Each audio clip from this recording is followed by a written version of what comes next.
Now that it's 25 years since I walked out of that trailer the first time on those cold streets in Philadelphia, and I knew this was like the moment of truth. And they said, Sylvester, you ready? I said, no, but Rocky is. It almost seems like a dream state. And quite often people will say, God, that must have been incredible. I said, yeah, but I was never there. And now when I sit back and I reflect on it, what an incredible miracle. Every day I truly miss that character so much. I tell you, sometimes I could just cry because I'll never have a voice like that again where I can just speak whatever I feel in my heart.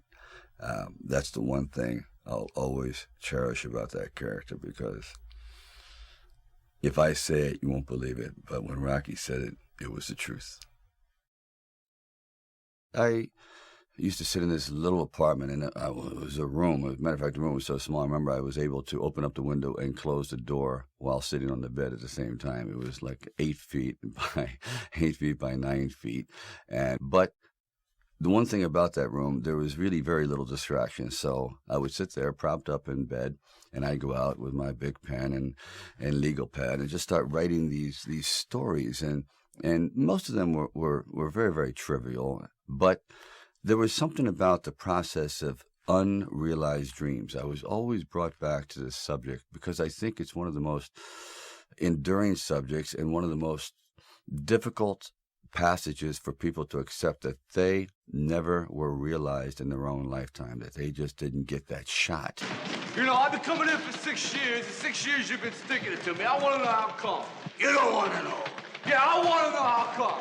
You want to know? I want to know how. Okay, I'm going to tell you. Because you had the talent to become a good fighter. And instead of that, you became a leg breaker. Some cheap, second-rate loan shark. It's a living? It's a waste of life. The more I thought about this kind of street-like character that just is totally misrepresented by the way he looks physically. Just the way he walks down the street was enough to say people, oh, dismiss him. He's kind of looks like a bully, or looks like a dark kind of character. And I thought, that's an interesting character because they're always unrealized. Well, that festered in my mind for quite a while. And then eventually, after Lords of Flatbush, I decided it was a time to come to California. So I went to California. And I moved in the Valley, and things weren't going very, very well there. As a matter of fact, I had to go out and try to sell my dog because it was either do that or he just was not going to be very well fed around the house. And then one night, I went to see Muhammad Ali fight Chuck Wepner. We want to be free. We got to be free. Everybody say free. Wepner not concerned with the left jab at all. He just takes the... And what I saw was pretty extraordinary. I saw a man they called the Bayonne Bleeder who didn't have a chance at all against, the greatest fighting machine, supposedly, that ever lived. Body back and slips a punch to his left. Oh! A vicious shot to the rib of Muhammad Ali, and what a surprise! Chuck Wepner gets to the body. And for one brief moment, this supposed stumblebum turned out to be magnificent in the fact that he lasted and knocked the champion down. I said, boy, if this isn't a metaphor for life. His entire life crystallized at that moment. He will be remembered for all eternity, at least among the fight fans. He did something extraordinary. I said, now that is probably what I need as a catalyst for an idea. A man who's going to stand up to life and take one shot and maybe go the distance. So I started to write. And it was one of those writing frenzies. And 3 days later, I came up with the script of Rocky. Now, the script by no means was a finished piece of material. It was probably about 90 pages, and maybe 10% of it remained in the final script, but it was done. Originally in Rocky, the film was very, very dark because filmed at that time, the anti-hero was, I guess, the favored kind of character of the day. And I pretty much wrote the original one to be like that. The character was very dark. As a matter of fact, he throws the fight at the very end, and Mickey himself turns out to be this very angry, racist man, and the reason actually Rocky throws the fight because he didn't want to be involved in this kind of world. He said, you know, I'd rather be who I was and to just have all this hatred around me and so on. I remember showing it to my wife. She goes, "Oh, I don't like it. Rocky seems so nasty, so this, so that." Because I had made him very, very street-like and unrepentant. You know, he didn't have the kind of attitude that eventually he ended up with. So I went back and rewrote and rewrote and rewrote. I first met Bob Chardoff and Irwin Winkler, and I believe I was there on a casting call. So we're talking a little bit, and I guess I really wasn't right for the acting part. And on the way out, I said, "Oh, I don't know if it matters, but I do a little bit of writing." He goes, "Really?" I said, "Yeah, I'm writing this story. I have this thing about wrestlers, and I might do something about boxing." Well, he says, "Well, bring it around." And I thought, if I hadn't stopped on the way out, that's why I tell all actors or writers, don't give up. Keep talking. Eventually, you might hit a nerve somewhere, and they go, come on back. And if they didn't say, come on back, or bring it later, and let's see what you've developed, I wouldn't be sitting here. So I have to give incredible credit to their insight and their patience, and they're willing to take a chance, which it doesn't exist much anymore, unfortunately.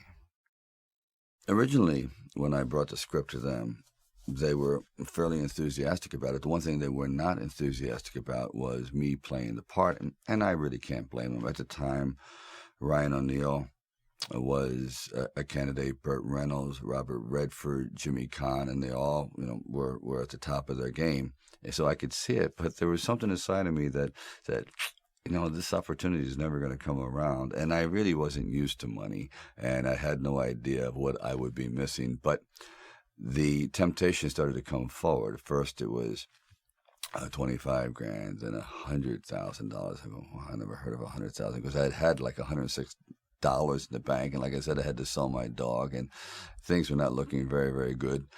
My $40 car had just blown up, so I was taking a bus to work, but still, it didn't matter. I wanted to stick with it. Then it went up to $150,000, $175,000, and it went up to $250,000. Now my head was starting to spin, and it went up to $330,000, and probably I heard it went up to $360,000, and I thought, all right, you've really managed poverty very well. You've got this down to a science. You really don't need much to live on. I had like sort of figured it out, so I was not in any way used to the good life. So I thought, you know what? If I know in the back of my mind, if I sell this script and it does very, very well, I'm going to jump off a building. And if I'm not in it, there's no doubt about it, I'm going to leap in front of a train. I'm going to be very, very upset. So this is one of those things where you just roll the dice and you fly by the proverbial seat of your pants. Say, all right, I got to try it. I got to just do it. I may be totally wrong, and I'm going to be taking a lot of people down with me, but I just believe in it.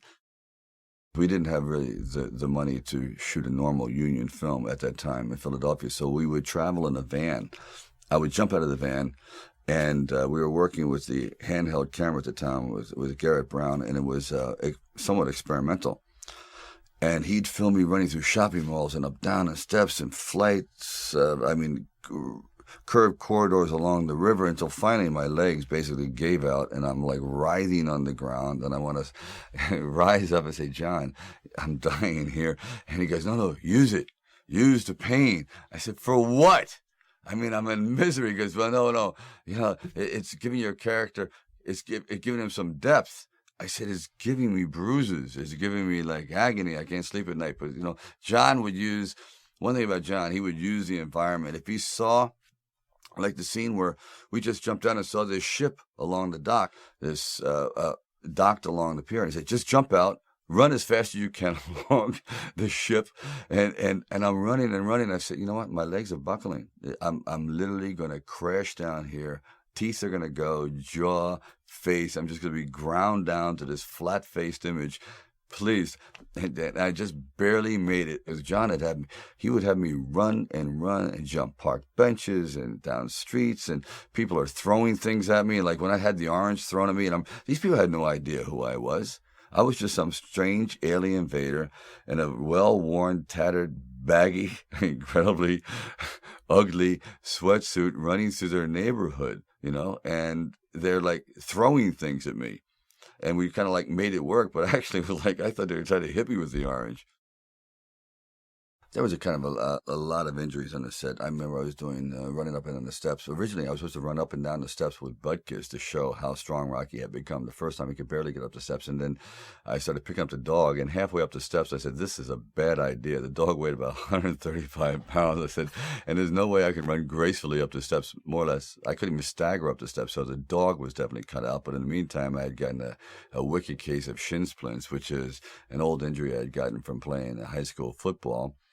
And then when I was hitting the meat, I thought, this would be an interesting visual, hitting the meat. Well, I don't know if anyone's hit a bull lately.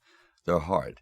They're real hard. So all my knuckles were flattened out. They just became, I guess, kind of like, I don't know what they're good for anymore. I guess, kind of like a table leg now. They're pretty flat. They're pretty even. They really don't function as a hand much anymore. But these are all somewhat of the memories of, and the broken finger that I was using with Adrian. I said, okay, I'll just like take all the injuries in the movie and somehow work it in. Also in the movie, there was, we couldn't afford many people, so I tried to get as much help from friends, from my brother who plays a street corner singer, and my father who's a bell ringer. As I said, my dog is in it. Even my wife, my first wife, was the set photographer. But I think she shot a total of maybe 100 pictures because the budget was really, really tight. And actually, it was probably the best set photographer I've had in a long time because all those pictures are great.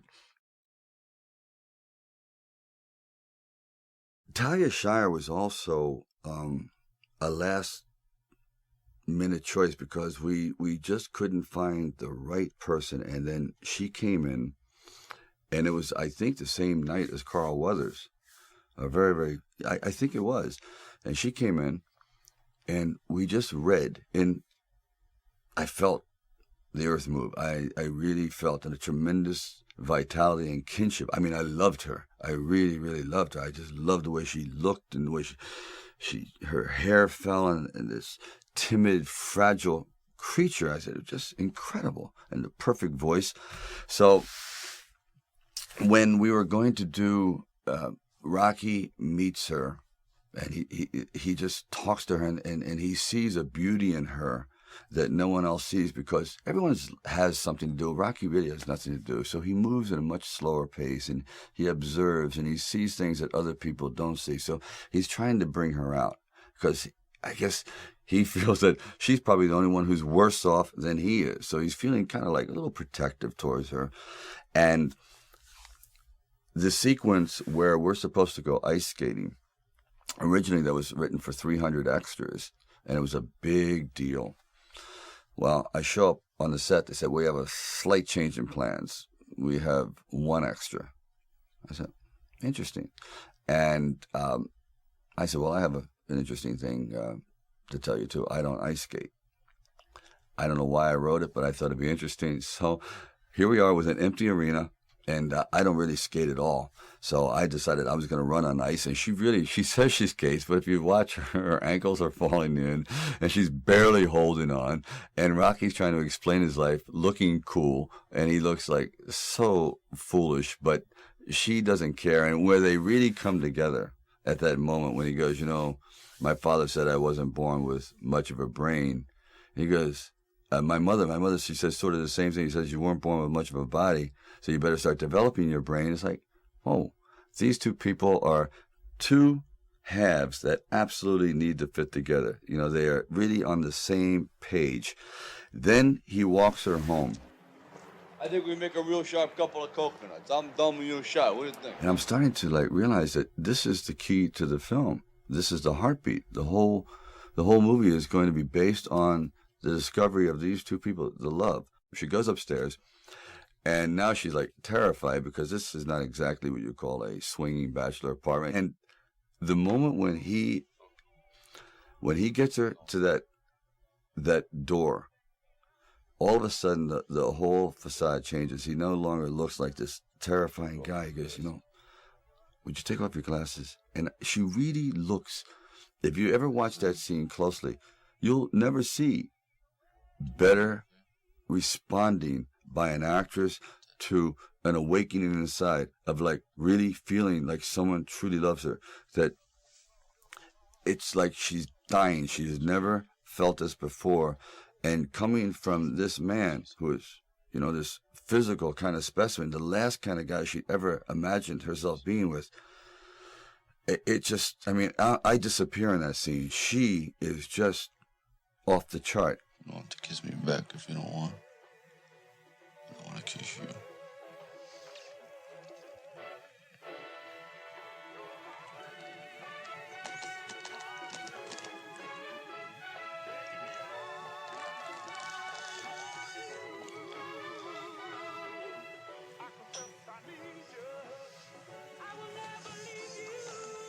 And I said, as soon as I kiss her, I'm going to be in a hospital bed, but it's okay. I knew I was going to have it. He's like, here comes the flu. And anyway, I come together and I kiss her and we go down to the floor. I don't know if I could ever have a scene that had more love that I'll ever do in it. And even though I got the cold, I'm over it, Talia. It's okay. And I couldn't have come up with a better Apollo Creed than Carl Weathers. He was absolutely magnificent on his feet, an amazing body, the perfect voice, and he had this bearing that actually Carl came in. We were going to use Ken Norton, and Ken Norton goes, well, no, I'm going to go to the ABC Superstar competition. It fell out like 2 nights before. I said, oh boy. I tell you, I really believe in divine intervention sometimes, because he walks in and he starts to audition and he's doing the lines well, and then he gets up and he starts to box with me a little bit, and he bangs 2 or 3 off my head. I said, geez, this guy he really doesn't care if he gets the part, does he? He's putting lumps on my forehead and he's really into it. Then he sits back down. He goes, Mr. Avildsen, I could do much better if you had a real actor reading with me. He goes, well, Carl, that's Rocky. That's the guy who wrote the script. He goes, oh, maybe he'll get better. You know what? I said, please hire him. He's great. He's great. That's exactly the attitude I wanted. He was fantastic, and he still is. I remember I was taking the ride across country because I couldn't afford an airline flight, and I'm on the train for like 3 days with the dog Butkus.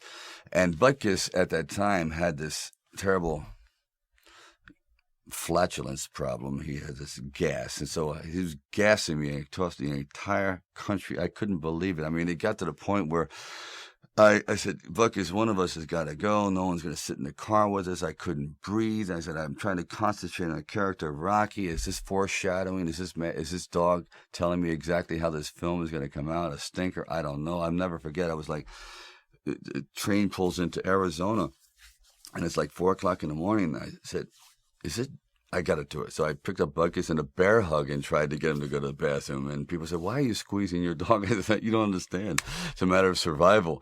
And anyway, he didn't. And again, it was a very, very smelly experience until I got to Philadelphia. And then he gets right to the hotel where I'm staying and decides to let it go and literally built a pyramid. It was the most unbelievable thing. I said, you know what? This dog has got to be in the movie. There's no question about it. There's somehow, I don't know what, but any dog that can do that has star quality or is extraordinary. And that's how Butkus got in the movie. He and I, we kind of like lived together. He was the one that I would bounce ideas of. When I'm sitting there at 3 o'clock in the morning writing, I say, what do you think about that? Obviously, he would say nothing. So he's a perfect writing partner. And anyway, that's the story of me and Butkus. The original ending of Rocky was quite different than what we have now. The original ending was he goes the distance and he's looking for Adrian. The crowd is starting to disperse. 1 minute after the fight, yes, he did a noble thing, but time moves on. The champion is carried out of the ring, and Rocky starts to meander through the crowd. He eventually gets to the curtain. He pulls back the curtain at the back of the arena and sees Adrian. And she gives him a slight hug, and he picks up this small pennant, like a flag.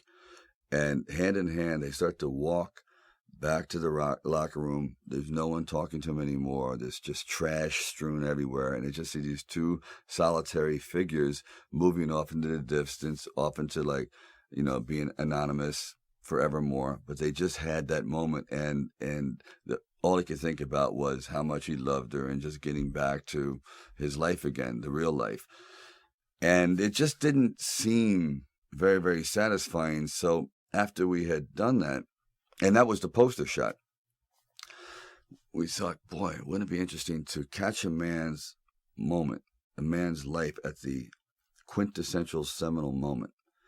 So we went back, and I have friends in the scene. I have producers in the scene. We had about 30 people. We only had the money to do 1/4 of the ring, so just a little corner. And you see these people going around in a circle, milling around, and crowds, and Rocky's going, just get everything out of my face. And he's yelling for Adrian, Rocky, Adrian, Rocky. And they had someone, as Adrian is running to the ring, again, very, very tight. They had fishing line connected to her hat, and they pull her hat off. So, because I thought, wouldn't it be interesting that the first thing Rocky says when she comes into the ring is where's your hat? I mean, he's so into her, into the way she looks, and that he doesn't care that his eyes are swollen shut, his hands are smashed, and that he's done the greatest thing in his life. He doesn't say, look at me. He goes, where's your hat? And he's like, I love you. He goes, I love you too. Yeah, I mean, the visual's working, the sound is working, the body movements are all coming together at this absolute peak. And right there, when I embrace her, I was sitting with John Avildsen, and we froze right on the single frame when he is looking elated and he has her in his arms, and it's just this look of ecstasy. And the next frame, it went it just deflated. I said, there it is. From that moment on, it's all downhill. I mean, how we all hit this absolute maximum of elation and celebration. And, that can only be sustained for just an infinitesimal moment in time. And if you can you imagine how great it would be just to freeze on that moment? And that's how we froze Rocky. That the original Rocky, he went out at the height. His life will never be more rewarding or more important or more valid than that second. And it was a very, very difficult thing to do. I've been trying to do it in films ever since, to bring all those three elements together at the exact instant is it was like a minor miracle.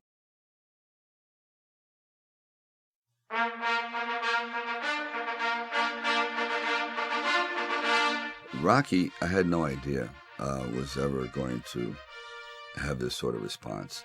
I just thought it was some nice footage, because by the time the movie had done, it was probably about $950,000. It was very, very inexpensive. Many times we had just one take, and that was it.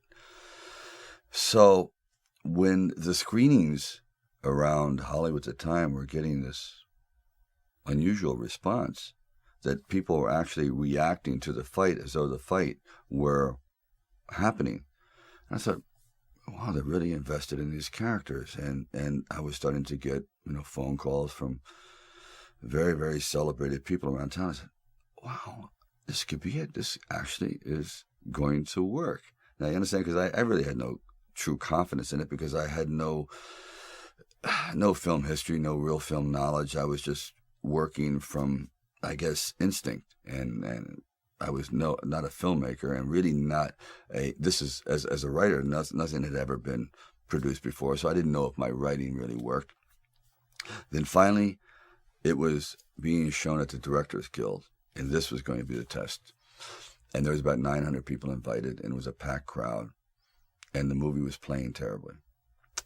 my mother was sitting next to me, and the laughs weren't coming where they're supposed to, and the fight itself seemed to be listless, the response was, and I sat there as everyone filed out of the theater, and I couldn't believe it. I said, Ma, I really blew it. It was all like, I don't know, it was nice while it lasted, but I guess when you get down and you show it to the big boys, they're just not buying it.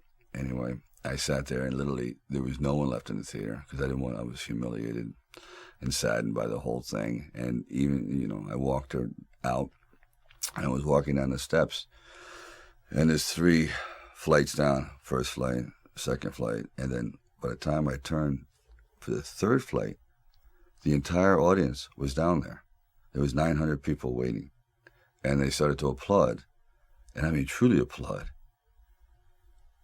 And I said, how could you doubt me, Mom? I'm shocked. And it's like, I just completely came apart. And so there'll never be a moment like that ever. I mean, I truly was over. I said, this is it. I'm just going to, go back home, take my dog, and go back into, trying to eke out a living. And they were all there.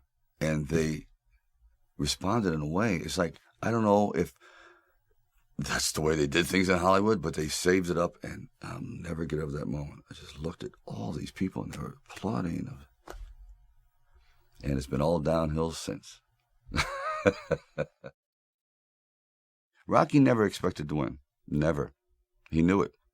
He was that much of a realist.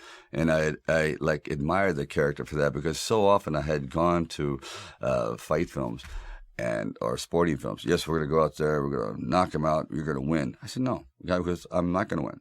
I'm going to get destroyed. But if I can just be lucid, if I can still be standing on my feet, you know what? Then life isn't so bad. And I think, again, symbolically, at the very end of our lives, if we can still say, we were never humbled, we were knocked down, but we got up, and I can say, I lived life with integrity, and I took all the blows, as the song says, and I still prevailed. I think that's a good epitaph for anyone, and that's what I tried to capture in this film. But more importantly, I also realized that you can't be alone. To really succeed, no man really is an island. And it took the love of a woman that no one else loved. It took even the befriending of her brother, who no one could understand, but they gelled together. And Rocky brought this whole group, and with Burgess Meredith, and together they were like individual pieces.